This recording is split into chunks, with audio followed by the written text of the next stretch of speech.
Dr. Nightechoes. I was working on a 65-foot yacht in the middle of the Atlantic Ocean. We were 1,000 miles away from any land. It was 3 a.m., and I was the only person awake to watch the deck. The sea was completely flat. There was no wind at all. The world felt like it was made of glass. Suddenly, the entire boat started to vibrate. It was a very low hum that felt like a heavy weight pressing on my skin. The sound was so deep that I could feel my chest shaking. I gripped the railing because I thought the engines were exploding, but the engines were turned off. I looked over the side of the boat to see what was happening. The dark water was boiling. There were millions of white bubbles rushing up to the surface from the deep. I reached out to touch the water, but it was ice cold. It was not boiling from heat. It looked like the ocean floor was exhaling a giant frozen breath. The bubbles covered the surface for as far as I could see in the moonlight. The hum grew louder until my ears began to ring. I felt a terrible sense of panic. It felt like the entire ocean was about to open up and swallow the ship whole. This lasted for exactly 5 minutes. Then, everything stopped. The bubbles vanished and the humming went away. The ocean became perfectly still and silent again. I stood on the deck for a long time, but I did not see any bubbles or hear any more sounds. I never found out what caused the water to act that way. I told the rest of the crew the next morning, but they thought I was dreaming. I know what I felt. I know the feeling of my bones shaking in that cold, bubbling water. I do not go out on the deck at night anymore. I am afraid that the hum will come back and the bubbles will not stop. One night I was on a ship off the coast of Africa. I was standing by the rail alone, watching the light. I saw something swimming right next to the hull. It was just under the surface of the water. It was shaped like a human, but it was much too big. It was at least 10 feet long. The creature was glowing with the same blue light as the water, but it was much brighter. It was swimming on its back. It was looking straight up at the ship. I could see its body very clearly through the glowing skin. It had too many ribs. I counted dozens of thin, glowing bones wrapping around its chest. Its arms were way too long for its body. They did not have hands at the end. Instead, the arms just tapered off into sharp, bony points. The creature did not splash or make a noise. It just floated there, staring up at me with huge, dark spots where its eyes should be. It stayed with the ship for about 10 minutes. It moved at the exact same speed as us. I felt a cold terror in my stomach. I did not call my friends over to see it. I did not even move a muscle. I felt like if I stayed perfectly quiet, the thing might not notice me. I thought it might reach up with those long, sharp arms and pull me under. Eventually, the creature tilted its head and dived down into the dark. The blue glow faded away until the water was black again. I went inside and locked the door to my cabin. I never told the crew what I saw. I still feel like those glowing ribs are following the boat in the dark. I worked on a crab boat in the Bering Sea for 6 years. One night, we were hundreds of miles from land. The water was thousands of feet deep. We pulled up a crab pot that felt very heavy. When we got it on the deck, there were no crabs inside. The cage was full of old children's toys. I saw wooden blocks, dolls, and a small tricycle. They looked very old, but the metal parts were shiny and had no rust. The way the toys were placed was the scariest part. The dolls were sitting in a circle. They were all facing inward toward the center. In the middle of the circle, the wooden blocks were stacked in a perfect pyramid. The boat was rocking on big waves, but the blocks did not fall over. They stayed perfectly still. We all stood there and looked at them. Nobody said a word. My captain looked at the toys and turned white. He didn't try to explain it. He just told us to throw it back. We lifted the heavy cage and pushed it over the side. It didn't even make a splash when it hit the water. I couldn't sleep that night. I kept thinking about that tricycle. It was dripping with fresh, clean water that didn't smell like the ocean. Now that I am back home, I can't be near water. Whenever I hear a sink running in another room, I feel like someone is in there, quietly arranging things. I was sailing a small boat alone from Hawaii to California. One night, I woke up to a loud sound on the deck. It sounded like heavy footsteps. It sounded like a large person was walking right over my head. I was all by myself in the middle of the ocean, so I was terrified. I grabbed a flare gun and ran outside. The deck was completely empty. There was nowhere for anyone to hide. I went back to my bed and tried to calm down. 5 minutes later, the walking started again. It was the same heavy thud. I went outside 3 more times, but I never saw anything. The ocean was quiet and still. I stayed awake for the rest of the night with my heart racing. I didn't understand how someone could be walking on my boat and then just vanish. The next morning, I went out to check the deck. I found 2 wet footprints on top of the cabin. They were not human. The prints had 3 long, thin toes with skin connecting them. They looked like they had been pressed into the hard surface with a lot of weight. The water in the prints was thick and didn't dry up in the sun. I didn't sleep in the cabin for the rest of the trip. Even now, I hate being in rooms with low ceilings. I feel like something with 3 toes is standing just inches above me. I was in the Navy on a ship near the Bermuda Triangle. It was 3 a.m. and I was on watch duty. The ocean was very flat and dark. Suddenly, the water around the ship started to glow a strange green color.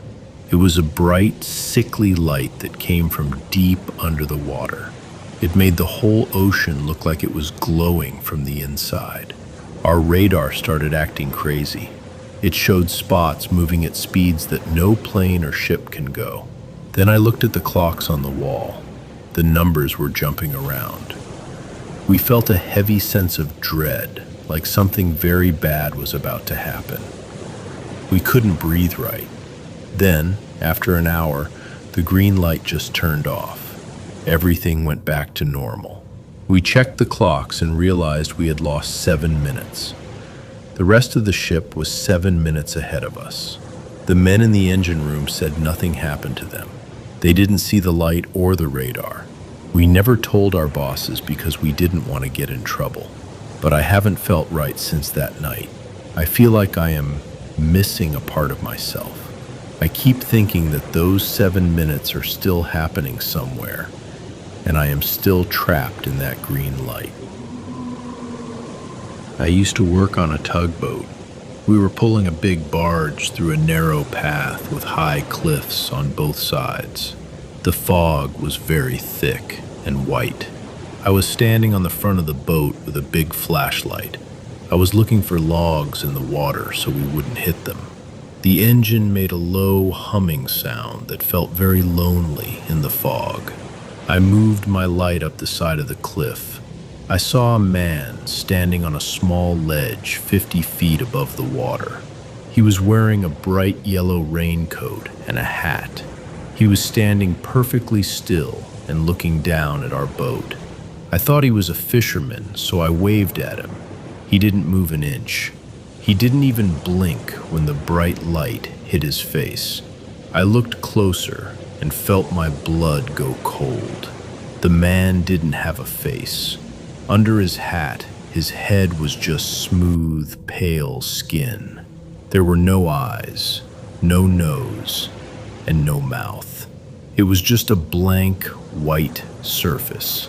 I dropped my light and ran inside. I didn't tell anyone what I saw until we were far away.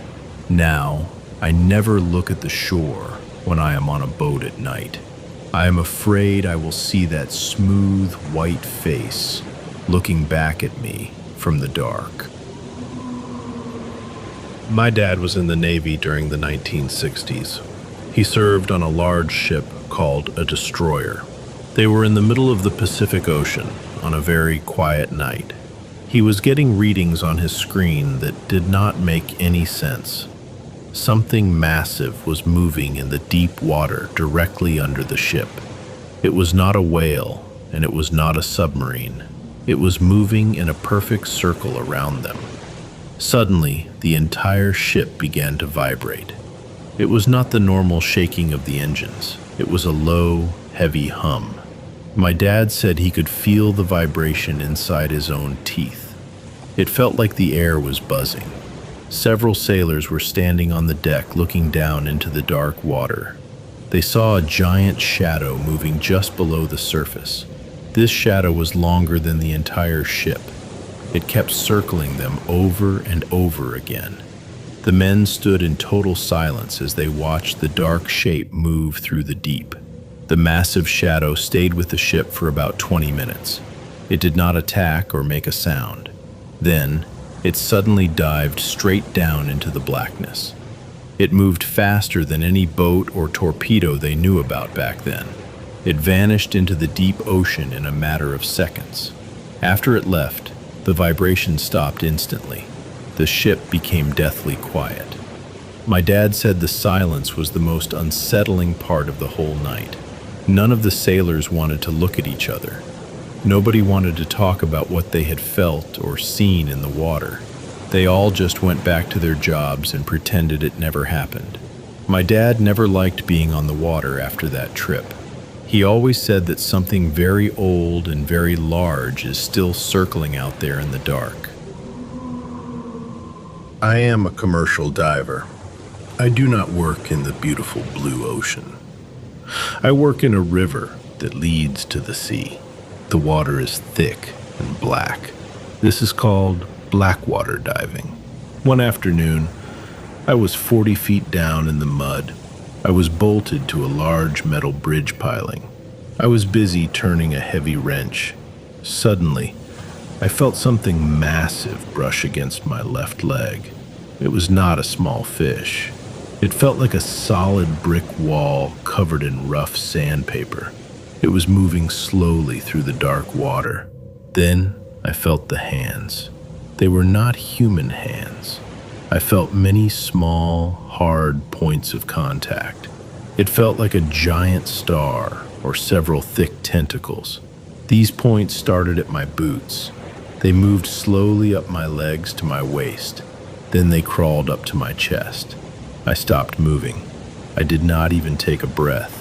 My heart was hitting my ribs like a hammer. The thing was just feeling my diving suit. It was checking me out to see what I was. I felt a strange coldness through my thick suit. It stayed there for a long time. It was probably only 30 seconds, but it felt like a whole hour. Then, the creature pushed off me. It used so much force that it almost snapped my thick safety line. I felt a huge rush of water as it swam away into the blackness. I pulled my signal line and got to the surface as fast as I could. I refused to go back into the river for 3 days. My boss was mad, but I did not care. I still do not know what touched me. I just know it was big enough to swallow me whole. My friend was a professional diver for the Navy. He spent most of his time working in the deep parts of the ocean. He was used to the cold and the dark. One day, his team was doing a standard training exercise in a remote area. The water was very murky and gray. He was swimming alone near a steep underwater cliff. The silence down there always felt heavy, but this time it felt much worse. He felt like something was watching him from the shadows of the rocks. He turned his dive light toward a dark opening in the cliff face. The beam of light hit something that made his heart stop. It was a giant, wet eye staring directly at him. The eye was as big as a dinner plate. It was pale yellow with a large black slit in the middle. It did not blink or move. It was just sitting there in the darkness, watching him with a cold intelligence. He could not see the rest of the creature. He only saw that one massive, staring eye. The fear hit him like a physical blow. He felt small and helpless. He knew that whatever owned that eye was big enough to crush him in a second. He did not wait to see more. He turned off his light and swam away as fast as he could. He pushed his body until his lungs burned. He reached the surface and scrambled onto the boat, shaking with terror. He told his commander he would never go back to that spot again. He eventually quit the Navy because he could not stop thinking about that yellow stare. Even now, he hates being in dark rooms. He is afraid that if he turns on a light, he will see that huge, unblinking eye looking at him from a corner. The ocean is full of things that should stay hidden. My friend knows that some things in the dark are always looking back at us.